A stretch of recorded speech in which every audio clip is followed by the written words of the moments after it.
Guys, dito pa ako sa gateway.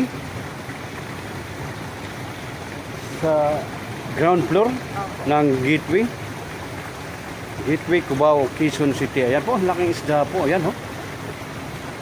Ang laki po.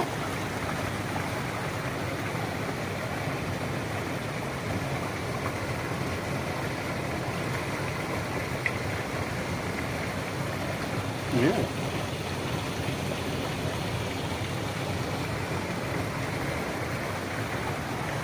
Dito po ito matatagpuan sa Gateway Cubao, Quezon City sa ground floor.